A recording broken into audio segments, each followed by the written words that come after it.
Fala galera, tudo bem com vocês? Professor Silvio Santana na área, legislação específica do DPEM. Sejam todos bem-vindos a mais uma legislação na qual vamos trabalhar todos os detalhes que podem e irão cair na sua prova, no seu certame.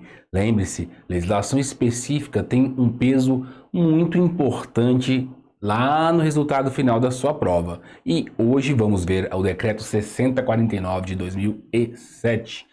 Importantíssimo, que trata os detalhes, trata as minúcias, trata as entranhas da própria execução penal federal. E isso é muito importante, eu tenho certeza que isso irá ser bastante explorado na sua prova. Vem comigo aqui na lousa, você pode me encontrar para eventuais dúvidas através de prof.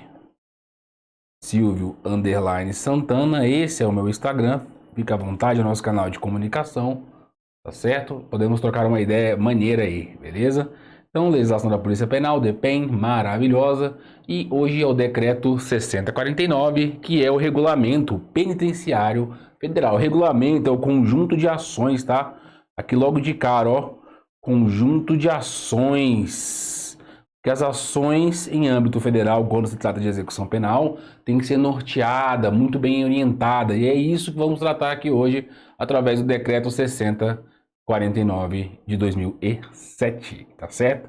Que fala a respeito do Regulamento Penitenciário Federal.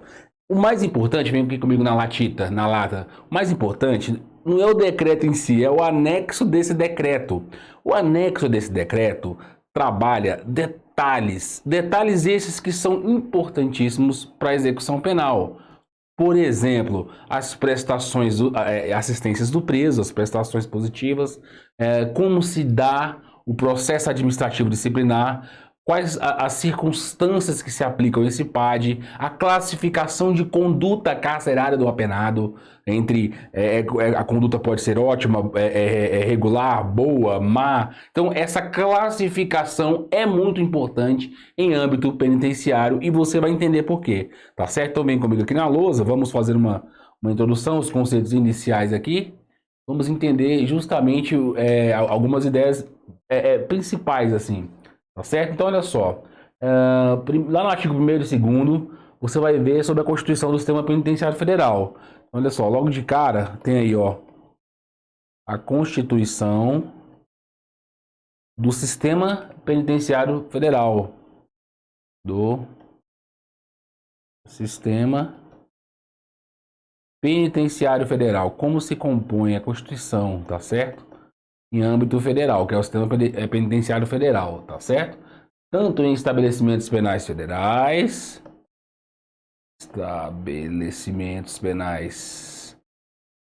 federais, todos eles, tá? E também vamos entender que essa Constituição dos estabelecimentos penais federais e a sua subordinação. A gente vai colocar aí que eles são subordinados ao DPEM. Eu sei, desculpe por isso, estou falando óbvio, tá? Mas está lá no artigo 1º e no artigo 2º. Como é que se constitui? Os estabelecimentos penais federais que são subordinados ao Departamento Penitenciário Federal.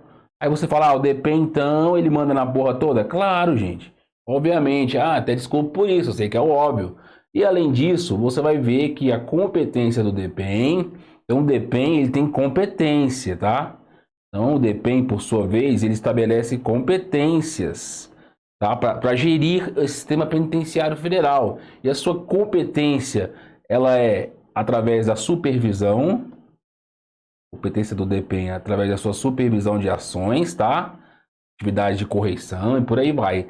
Ou mesmo coordenação, atividade de coordenação, tudo isso do DPEM. E administrar a porra toda, a administração. E a administração. Tô dizendo aí, eu sei, tá lá no artigo 1º e 2º. É muito óbvio isso aqui, mas estou falando o óbvio mesmo. Então você entende como é que constitui. Bom, são os estabelecimentos penais federais. Segurança máxima, de não segurança máxima. E eles são subordinados ao DPEM, que tem competência de supervisão, coordenação e administração do próprio Sistema Penitenciário Federal. Do próprio Sistema Penitenciário Federal. Tá lá no artigo 1º e 2º, que é uma coisa óbvia, mas eu estou aqui para falar também o óbvio, tá certo? Tranquilo? Mas é importante dizer o quê? Importante importantíssimo dizer uma alteração na lei, tá? Importante. Quando foi em dezembro do ano passado, não, 2019, né? A lei 13.769, tá? Essa lei, não foi em 2018, a lei 769 de 2018. Essa lei aqui, ela revoga o parágrafo único do artigo 72 da LEP.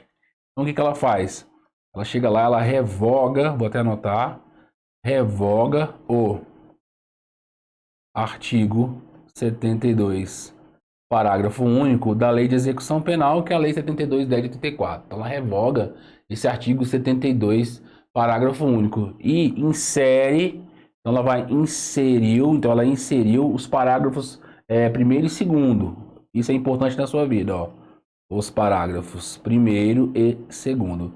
Primeiro, essa lei fez isso aí com você, essa lei 769 de 2018, ela revoga o artigo 72, parágrafo único, e insere no lugar os parágrafos primeiro e segundo, tá certo?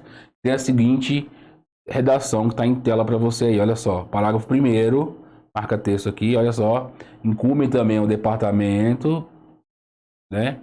A coordenação e supervisão dos estabelecimentos penais de internamentos federais. Então, além das penitenciárias, os centros de internamentos federais são para aquelas pessoas que estão incapacitadas de cumprir a pena por, né? São os antigos manicômios judiciais, né? Centros de internamentos aí, tá certo? Então são estabelecimentos penais de internamentos federais, também incumbe aí ao próprio DEPEN, isso com a chegada da Lei 13.769 de 2018, tá certo? Então, além dos estabelecimentos penais, que é o cárcere em si, também nós temos aí os centros de internamentos federais, tá bom? Então isso daí é só para você ficar ligado aí, tá bom? Beleza, então avança. Qual é a finalidade desses estabelecimentos penais? Você já conhece. Quais são as finalidades? Bom, do artigo 3º até o artigo 5º, quais são as finalidades? Bom, os estabelecimentos penais federais têm por finalidade promover a execução administrativa das medidas restritivas de liberdade dos presos. Aí, atenção, que é importante, ó, provisórios ou condenados. Aí você fala assim, então, pode preso provisório estar em estabelecimento penal federal? Pode. Olha só, aí o final do artigo fala, cuja inclusão se justifique no interesse da segurança pública ou do próprio preso. Tá bom, então você já entende aí que tanto o preso condenado quanto o preso provisório pode sim fazer parte, pode ser hóspede do sistema penitenciário federal, beleza? Então coloca aí uma observação bastante interessante para você aí no seu material. Coloca aí, ó, que os estabelecimentos penais federais, eles vão abrigar os presos provisórios, condenados e também sujeitos ao regime disciplinar diferenciado, que é o RDD. Então, vem comigo aqui. Então, os estabelecimentos penais, até desculpe por isso, são coisas óbvias. Ele vai abrigar o preso condenado, aquele preso de alta periculosidade que comete um crime federal, sujeito à legislação penal federal, né? No caso de a execução penal federal, e também a presos provisórios, que são aqueles presos que não sobrevieram sentença penal condenatória, além de presos que cumprem o RDD.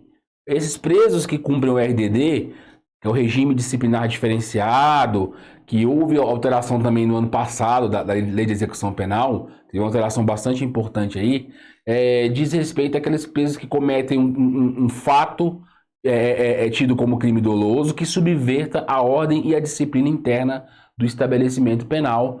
Isso enseja o PAD, Processo Administrativo Disciplinar, que vai ensejar o RDD, Regime Disciplinar Diferenciado, beleza? Então, o estabelecimento penal federal, eles podem abrigar esses presos, ainda que seja um preso do Estado.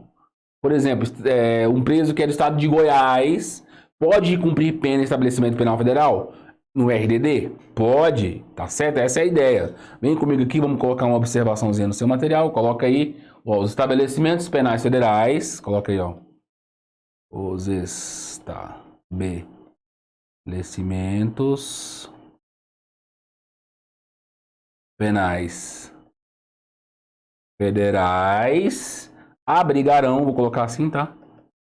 Abrigarão, que podem abrigar presos provisórios, Até desculpe pela insistência em alguns detalhes, né? Além dos presos provisórios condenados, os presos condenados que têm sentença e sujeitos ao RDD. E sujeitos ao regime disciplinar diferenciado, ao RDD. Aí vamos colocar assim, ó, porém, vamos lá, tem sempre um porém, não pode haver contato entre os presos, tá? Eles não podem ficar amiguinhos lá. A própria lei veda, não pode haver contato entre os presos, cada qual no seu lugar. O estabelecimento penal federal pode abrigar? Pode, mas o preso condenado não pode ficar amiguinho do provisório e nem ficar amiguinho de quem está sujeito ao RDD, tá certo? Então não pode haver contato entre esses presos, beleza? Vou colocar entre presos condenados, para ficar claro mesmo, e provisórios. Não pode haver contato entre os presos condenados e provisórios. Aí vamos finalizar aí, ó, que o próprio regulamento fala, o decreto, que serão mantidos, os presos serão mantidos em celas ou alas, como está no próprio decreto, em alas separadas. Não podem ter convívio juntos, tá? Por que isso daí? Vem comigo aqui. É claro, fica óbvio, fica muito fácil visualizar que o Brasil, quando a gente estuda execução penal a fundo, eu sou um estudioso da execução penal brasileira, porque eu trabalho na área, mas não só por isso, eu tenho realmente muito interesse por essa área. E eu descobri, produto das minhas pesquisas, que o Brasil, na década de 60, ele comete um erro muito importante. O Brasil mesmo comete um erro muito importante, que é colocar em mesmo estabelecimentos penais presos comuns com presos políticos. Presos comuns com presos políticos. Daí surge o contexto político dentro das facções criminosas.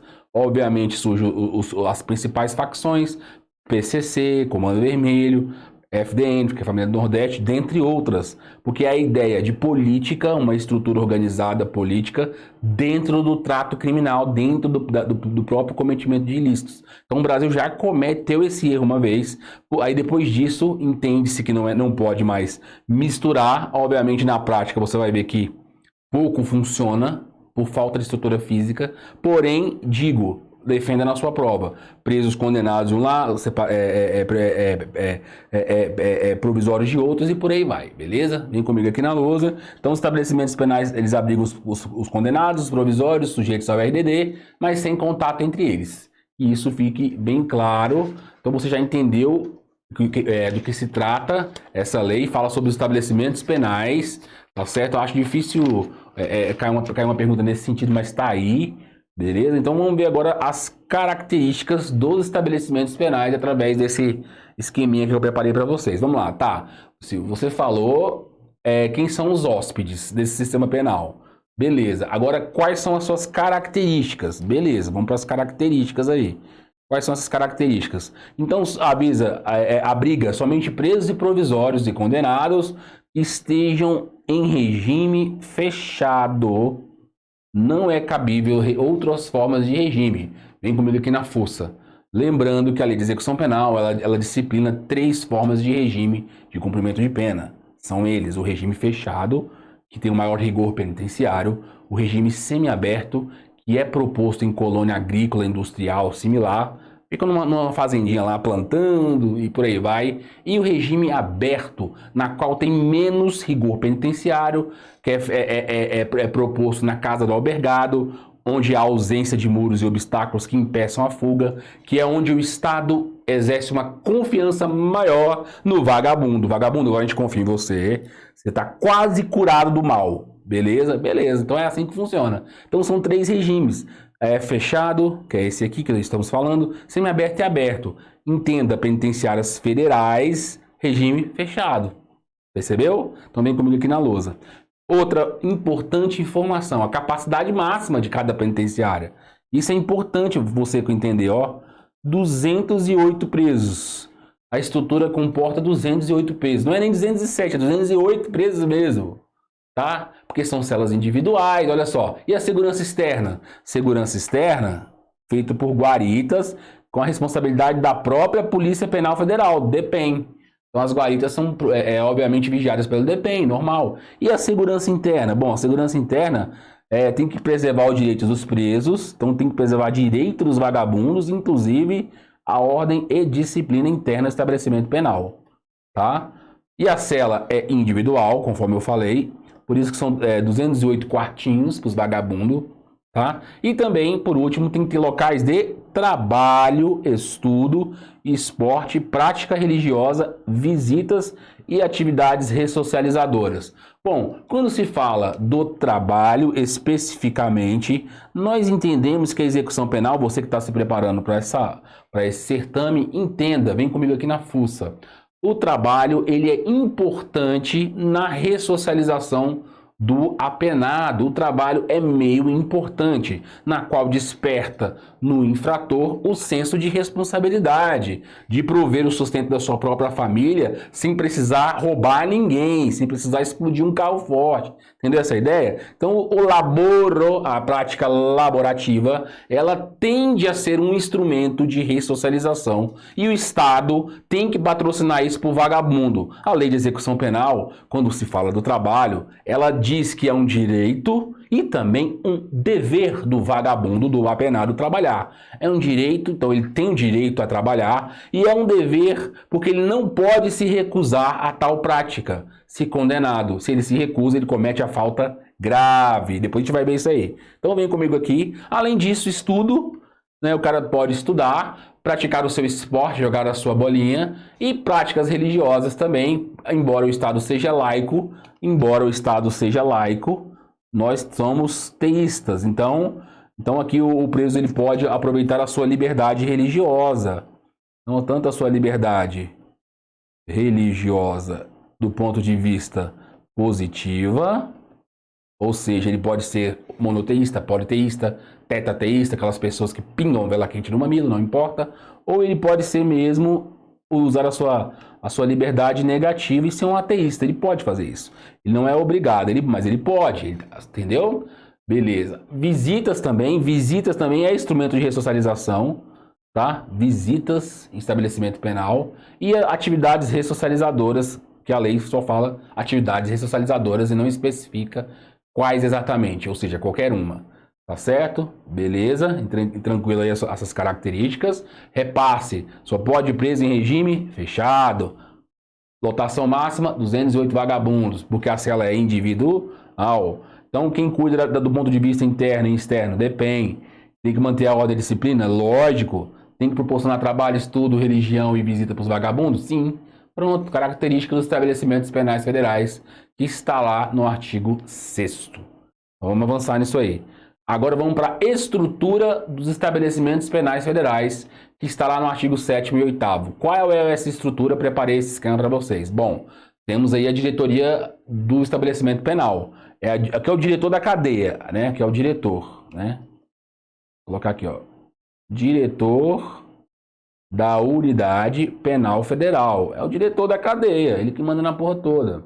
Aí nós temos aí, ó, a divisão de segurança e disciplina, que vai manter a segurança e a disciplina do ambiente prisional, é a supervisão de segurança. Aqui o camarada vai cuidar das rotinas carcerárias, tá? Das rotinas carcerárias. Aspectos relacionados intimamente à segurança, vulnerabilidade ou não, vulnerabilidade da segurança. É isso que vai cuidar a segurança. Segurança para o vagabundo não fugir, né? Aí tem a divisão de reabilitação.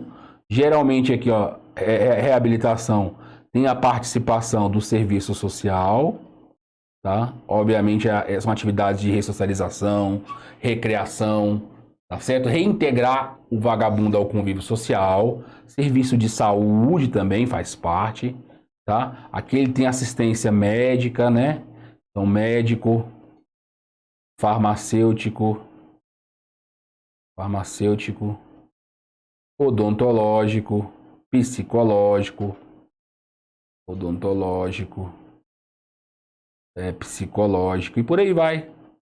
Psicológico, vamos falar de todas, tá? Psicológico, por aí vai. E o serviço administrativo, sim, para que serve o serviço administrativo?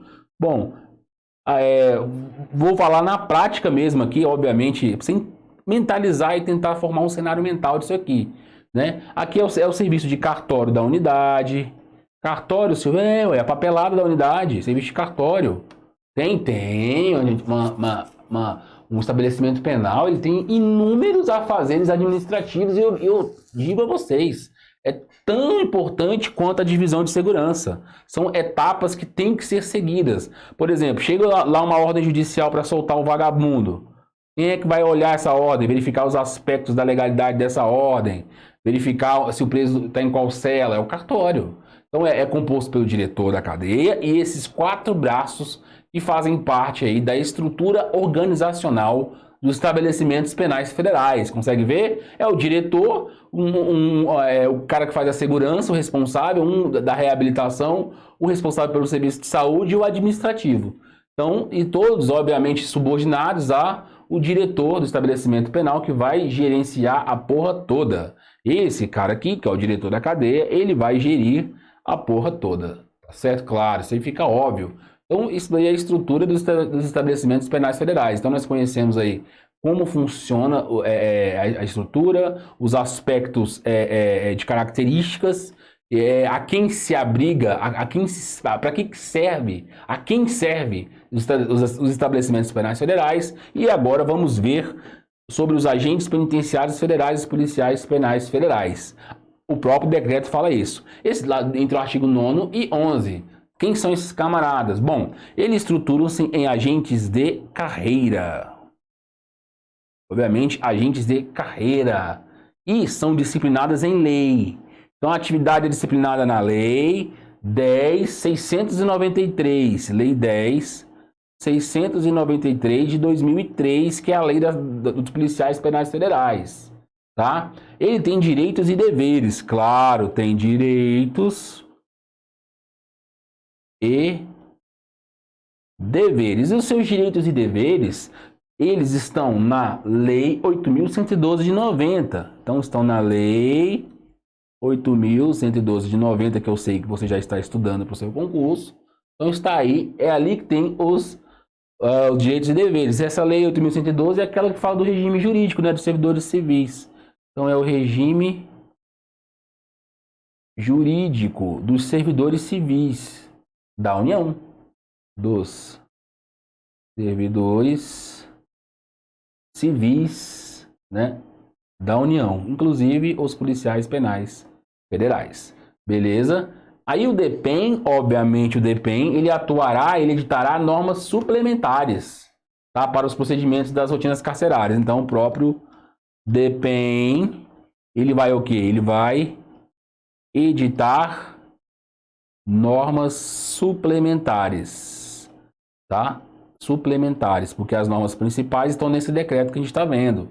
Mas as normas suplementares, para quê? Para implementar procedimentos, Obviamente, fica impossível que um decreto preveja todas as situações, cabendo ao DPEM as minúcias da coisa, editar normas suplementares para procedimentos, principalmente aqueles das rotinas carcerárias, tá? Obviamente, uma legislação, um decreto, uma lei, ela é incapaz de prever todas as situações do cárcere. Então, as rotinas carcerárias, que são eivadas de detalhes, são cobertas de detalhes. Quem faz isso, essas normas suplementares, é o DPEM. Então, é isso que a lei fala a respeito dos agentes penitenciários federais, os policiais penais federais aí, tá certo? Que são organizados pela Lei 10.693/03. Claro que isso daqui, após a emenda constitucional 104 de 2019, vai sofrer alteração, com certeza, né? Obviamente aí vai ser regulamentado uma série de detalhes específicos que não vem ao caso falar agora, porque nós não sabemos ainda quais são esses detalhes, tá? Lembrando que foi transformado em polícia penal, né? Então por isso que eu sempre trato como policiais penais federais. Beleza? Tranquilo? Então vamos avançar nisso aí que tem muita coisa para ver. Tá, então nós vimos o material humano da coisa. Volta aqui, volta. Nós vimos o material humano da coisa. Agora a gente vai ver os órgãos auxiliares de fiscalização dos estabelecimentos penais federais. Quais são esses órgãos? Vamos lá. Esses são, cada penitenciária tem o seu, né? Nós temos a Coordenação Geral de Inclusão, Classificação e Remoção, São institutos diferentes, vamos tentar passar rapidinho aqui. A inclusão é a chegada do preso ao estabelecimento penal. Então, é a chegada do preso ao estabelecimento penal. Claro, chegou é a inclusão, tá? Tem uma rotina para isso. E a classificação? O que que é a classificação? É para nortear a execução penal. Nortear a execução, porque a lei de execução penal fala na CTC, que é a Comissão Técnica de Classificação. Então, para nortear, porque a execução penal, vem comigo aqui na minha lata, ela, assim como um tipo de isca não pesca todos os tipos de peixe, ó que bonito isso, a execução penal não se dá de uma única forma engessada. Para cada vagabundo, verifica os aspectos de antecedência criminal, do prejuízo social, da prática delituosa do apenado, da possibilidade de reinseri-lo, tudo isso é feito numa classificação. Cada preso vai ser norteado para cada preso um tipo de execução penal. Consegue entender? É individual. Isso aqui é importante. A classificação, de acordo com a lei de execução penal, é princípio individualizador da pena. Beleza? Então vem comigo aqui. E a remoção, o que é a remoção? É o deslocamento de sede. É o deslocamento do vagabundo, do preso, de sede, de uma cadeia para outra. Tá bom? Então só para a gente ficar claro. Beleza. Aí nós temos aí também a Coordenação Geral de Informação e a Inteligência Penitenciária, tá? Trabalha junto à BIM ali, tem bastante convênio. Inteligência Penitenciária. Aí você fala, Silvio, a inteligência penitenciária é necessária? Vem comigo aqui. Muito necessária. A inteligência, olha, você acha... Porque olha só, quando se trata da execução penal, a gente está dentro, a gente está vendo direitinho aquilo que talvez a sociedade, você aí que está me assistindo, você não consiga ver. Tá, vou exemplificar. Você vai andando na rua, você vê uma viatura da Polícia Militar, da gloriosa Polícia Militar, você sente-se protegido, tem aquela sensação de proteção. Tá vendo aquela polícia ali. Quando o delito acontece, vem a Polícia Civil, um abraço para meus irmãos da Polícia Civil, e lá eles investigam os delitos. Pois você percebe a presença das polícias ali. E a Polícia Penal? Você não vê. Por quê? Porque quando pega o camarada, tira ele de circulação, condena ele, joga ele pro cárcere, a sociedade sente-se aliviada, porque ela vai ter a paz social. Só que você acha mesmo que o vagabundo parou de ser vagabundo porque foi condenado? Você acha mesmo que o apenado vai deixar de cometer os ilícitos porque está em cárcere? Nem fudendo, maluco. Vagabundo continua sendo vagabundo e o crime tem que continuar sendo combatido dentro das cadeias por você, futuro policial federal. Consegue entender isso? Entendeu essa ideia? Então é assim que funciona. Então precisa de inteligência para reunir meios de informação para que se derrube, é a nossa gíria, né, os ilícitos. Não estou dizendo ilícitos como cometimento de crime. O cara pega um telefone e fala: quem já viu aquele golpe? Bença tia. Bença tia. Aí a pessoa do outro lado: quem é? É seu sobrinho preferido. Aí dentro da cadeia o vagabundo: é seu sobrinho que você tanto ama. Aí a mulher fala: Joãozinho. Ela é. Aí o cara: é. Joãozinho, tia, tô chegando aí pra te visitar, mas meu carro quebrou. Deposita 3 mil que a tia vai depositar. Tá? Mano, eu não caio nisso, gente. Alguém da sua família caiu. Alguém vai cair, isso acontece. Silvio, não é possível, porque olha só, vamos pensar comigo. O cara tem 2 horas de banho de sol por dia.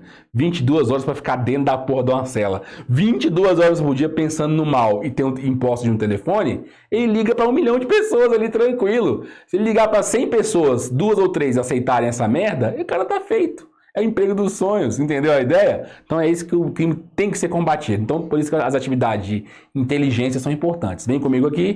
Aí nós temos aí a corregedoria. Isso é para evitar apurar as condutas internas dos servidores. Tá? Essa corregedoria para quê? Para apurar os desvios de conduta, tá? Obviamente, os desvios de conduta, tudo que tem ser humano tende à entropia, tende à desordem. Então a corregedoria para a atividade de correição, para ver se o próprio policial está desvirtuando das suas funções. A ouvidoria também, essa ouvidoria do ponto de vista externo também. É o setor de reclamações. Olha, meu filho está preso, enfiaram a vassoura no cu dele. Então quer dizer, ouvidoria. Aí nós temos aqui também a Não precisava ter falado isso, né? A coordenação geral de tratamento penitenciário de saúde. Uma preocupação clara com a saúde do menino, do vagabundo. Então, esses são os órgãos, o quê, pessoal? Órgãos auxiliares, tá? De cada estabelecimento penal federal, tá certo? Além deste organograma, voltar aqui, que vimos aqui, que é composto pelo diretor, a divisão de segurança, a reabilitação, a saúde e o administrativo. Além disso, avançando aqui, nós temos os órgãos auxiliares e de fiscalização, que era o caso da ouvidoria e corregedoria, tá certo? Então são os órgãos que cada estabelecimento penal federal tem, tá certo? Então você entendeu? Entenda, mentalize, crie um cenário mental para você entender o organograma do sistema penitenciário federal para não errar na sua prova, viu, meu amigo? Então, olha só, vem comigo aqui na lata. Então, o que que acontece? É um bloco de introdução a esse decreto, que é um decreto extenso, denso, são 104 artigos e todos muito importantes para a sua prova. E adivinha só, papai vai te passar a porra toda. Papai vai colocar você na cara do gol, meu filho. Acredita. Então esse bloco já foi para casa do chapéu, a gente se vê daqui a pouco. Até lá.